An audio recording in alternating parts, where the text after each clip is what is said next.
ที่นี้สถานีออนไลน์ของพวกเราเป็นส่วนลาวบรรดาเผ่าโดยแม่นข้าพเจ้าสมพรสายเสดลเป็นผู้ดำเนินรายการก็ขอเคารพท่านผู้อาวุโสท่านผู้ทรงคุณวุฒินับถือและแผ่มายังพ่อแม่พี่น้องเพื่อนมิตรท่านสุภาพสตรีและท่านสุภาพบุรุษทุกๆท่านที่ติดตามรายการเรดิโอออนไลน์ของพวกเราทั้งในและนอกประเทศทั่วโลกมื้อนี้แม่นวันเสาร์วันที่29มีนาปี2025กงกับออกใหม่1คำเดือน5ปีมะเสงหรือว่าปีงูหน่อยพุทธศักราช2568พ่อแม่พี่น้องข้าพเจ้าสมพรสายเสดลจัดรายการเรดิโอออนไลน์ของพวกเราประชาชนลาวบรรดาเผ่าพร้อมโดยท่านอาจารย์สมนึกฟ้องสุวรรณผู้ตั้งหน้าประชาชนลาวบรรดาเผ่าและทีมงานของพวกเรา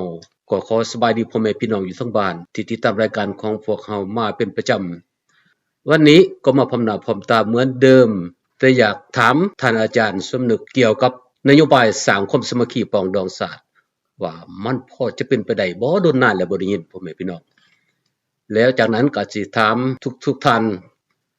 และหวังอย่างยิ่งว่าพวกผู้ร่วมทีมงานของพวกเราคงจะเอาข่าวจากกองประชุมสภาครั้งนี้มาเล่าสู่กันฟังมาติดตามกันพ่อแม่พี่น้องสบายดีท่านอาจารย์สบายดีเจ้าเป็นไดนั้นนโยบายสร้างความสามัคคีปรองดองชาติของเฮานี่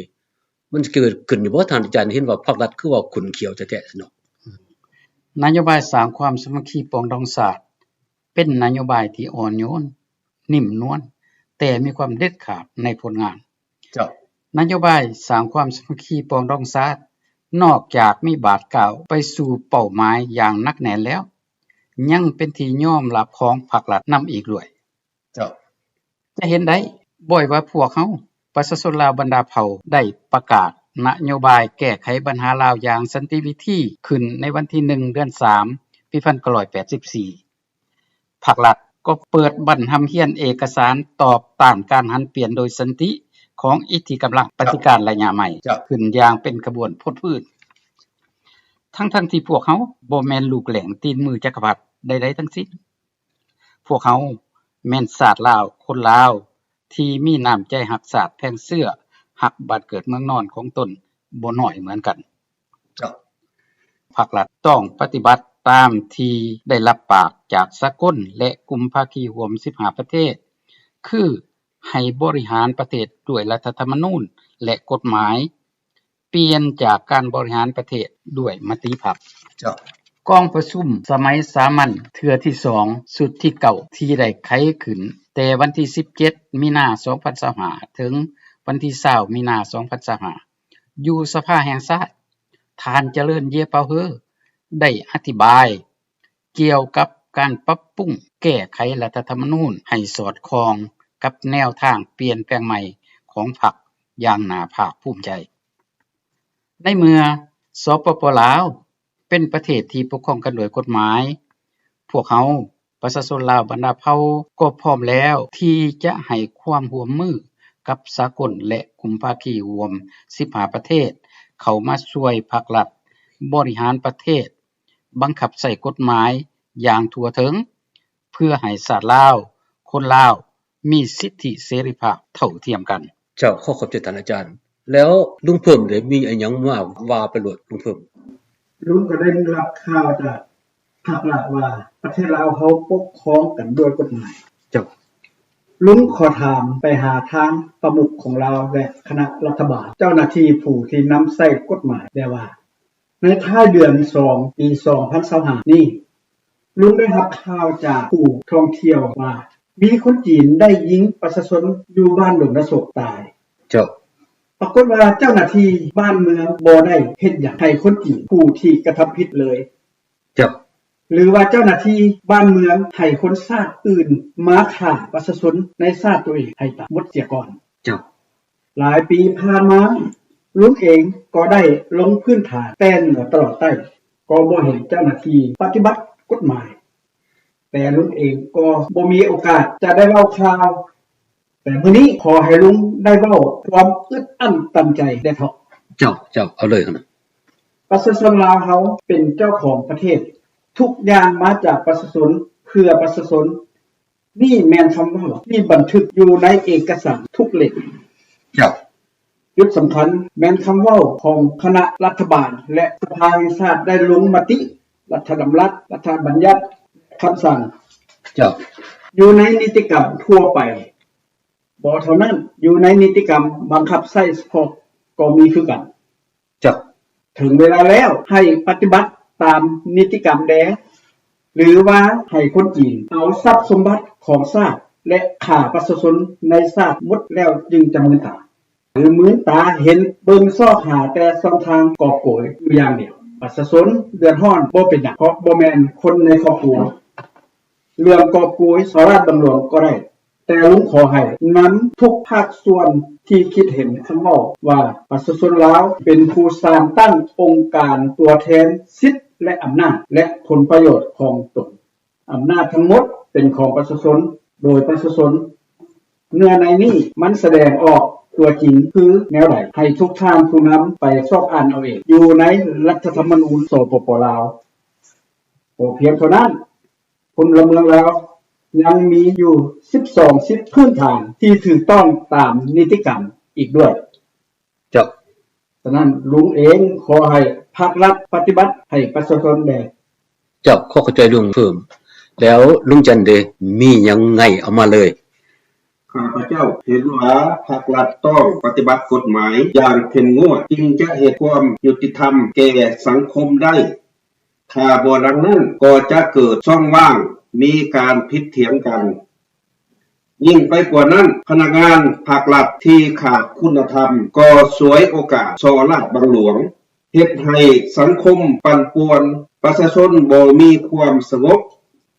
ถ้าภาครัฐบริหารประเทศขาดความเป็นธรรมประเทศชาติจะเจริญศรีวิไลประชาชนจะอยู่เย็นเป็นสุขได้อย่างไรเจ้าตามที่ฮู้มาว่าสภาแห่งชาติจะออกกฎหมายว่าด้วยการปกครองและกฎหมายครอบครัวฮอด40ปีแล้วก็ยังบ่ทันผ่านสภาจักเทื่อเจ้าขอบใจลุงจัดเจ้าลุงกงใจเด้มีหยังเนาะมีการเปิดกองประชุมวันที่17เดือน3 2025สมัยสามัญเทื่อที่2ชุดที่เก่าของสภาแห่งชาติมีการปรับปรุงรัฐธรรมนูญกฎหมายปกครองท้องถิ่นกฎหมายพนักงานราชการตามเข้าใจสำหรับสภาแห่งชาติว่าจะออกกฎหมายอภัยโทษให้คนลาวอยู่ต่างประเทศเพื่อให้คนลาวอยู่ต่างประเทศมีสิทธิ์เท่าเทียมกันกับคนลาวอยู่ในประเทศแต่ก็ยังบ่เห็นออกกฎหมายอภัยโทษเทื่อมีแต่ปรับปรุงรัฐธรรมนูญมาตรา47เพื่อหลอกลวงเอาคนลาวอยู่ต่างประเทศเข้าไปลงทุนถ้าคนลาวไปลงทุนอาจจะมีความเสียหายเพราะว่ากฎหมายอภัยโทษให้คนลาวอยู่ต่างประเทศยังบ่ออกเทื่อขอเข้าใจเจ้าขอเข้าใจอยู่ดูบ่ทุกท่านแล้วท่านอาจารย์มีหยังสิจะฝากถึงรัฐบาลแล้วก็ฝากถึงเพื่อนผู้ทราบทุกชาวโลกขอเชิญท่านอาจารย์ข้าพเจ้าขอฝากถึงท่านสอนไสศรีพันดรนายกรัฐมนตรีตั้งหน้ารัฐบาลดังนี้ขอให้ท่านประธานประเทศท่านนายกรัฐมนตรีและท่านประธานสภาได้พิจารณาให้มีการประสานงานร่วมระหว่างลาว2ฝ่ายเกิดมีขึ้นด้วยไว้เพื่อพร้อมกันสร้างเมืองลาวขึ้นใหม่ให้มีความเจริญศรีวิไลไปฮอด100ปีไว้ให้ลูกหลานของพวกเฮาสืบต่อไปความเดียวกันนี้ก็ขอฝากถึงเพื่อนความศาสตร์คนลาวทั้งในและนอกประเทศจงได้มีความสามัคคีเป็นน้ำหนึ่งใจเดียวกันลุกขึ้นมาปกปักรักษาประเทศชาติของพวกเฮาไว้ให้มั่นคงออกแห้งต้านยันกลุ่มคนขายศาสตร์ขายประชาชนขายทรัพย์สมบัติของประเทศชาติให้หมดไปจากพื้นแผ่นดินละเจ้าขอขอบใจเจ้าขอบใจท่านอาจารย์ก็ขอบใจทีมงานทุกท่านที่สิ้นสุดลงไปนั้นแม่นการตอบคำถามของท่านอาจารย์สมุกฟองสุวรรณผู้ตั้งหน้าประชาชนลาวบรรดาเผ่าและคำเห็นของคณะทีมงานของพวกเฮาซึ่งว่ามีลุงเพิ่มลุงจันและลุงกงใจมาให้ความกระจ่างแจ้ง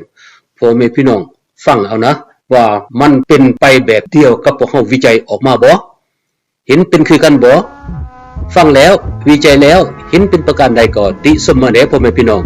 กดไลค์กดแชร์กดติดตามพวกเฮาเพื่อทันข่าวใหม่ๆของพวกเฮาและก็เพื่อเป็นกำลังใจให้แก่พวกเฮา พื่อจะได้นำมาปรับเปลี่ยนแก้ไขให้ทันเหตุทันการพร้อมเดียวกันนี้ขอให้พี่น้องจงประสบแต่โชคดีสบายดีทุกท่านพบกันใหม่สบายดี